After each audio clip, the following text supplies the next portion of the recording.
হলে বাংলা কমার্শিয়াল সিনেমার যে আবার স্বর্ণালী যুগ ফিরে আসছে তা কিন্তু বরবাদ ও দাগি অলরেডি প্রমাণ দিয়ে দিয়েছে। ঈদের দিন থেকে এখন পর্যন্ত প্রত্যেকটা মাল্টিপ্লেক্স ও সিঙ্গেল স্ক্রিনে দর্শকদের ঢল নেমেছে বরবাদ ও দাগি দেখতে। তবে এখানে একটা কথা বলে রাখি, আগের বারের মতোই এবারও আরফান নিশো সমানে টক্কর দিচ্ছে সাকিব খানকে। আর বক্স অফিস কালেকশনের ব্যাপারেও বরবাদের থেকে খুব একটা পিছিয়ে নেই দাগি। প্রথমেই আসি সাকিব খানের বরবাদের কাছে। এই ছবিটি নিয়ে দর্শক মহলে আলাদা একটা ক্রেজ ছিল, সেটা কিন্তু ছবি মুক্তির সঙ্গে সঙ্গে প্রমাণ দিয়ে দিয়েছে। বাংলাদেশে যে কটি মাল্টিপ্লেক্স আছে প্রায় সব কটিতেই বরবাদের শো হাউসফুল চলছে। এমনকি বেশ কয়েকটি জায়গায় শো এর সংখ্যাও বাড়ানো হয়েছে। এখন পর্যন্ত বরবাদ 3,50,00,000 রুপি কালেকশন করেছে। যদিও এটা কিন্তু ফাইনাল কালেকশন নয়, কারণ যে পরিমাণ ক্রেজ আছে এখন পর্যন্ত প্রায় 10 কোটির কাছাকাছি কালেকশন দেবে বরবাদ। এবার আসি দাগির কাছে।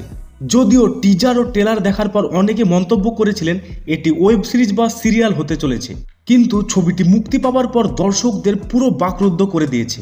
কারণ আরফান নিশোর দক্ষ অভিনয় ও সিয়াব শাহিনের অসাধারণ পরিচালনা দাগিকে এক অন্য মাত্রায় নিয়ে গেছে। এই মুভিটির এখন পর্যন্ত প্রায় 90% শো হাউসফুল যাচ্ছে।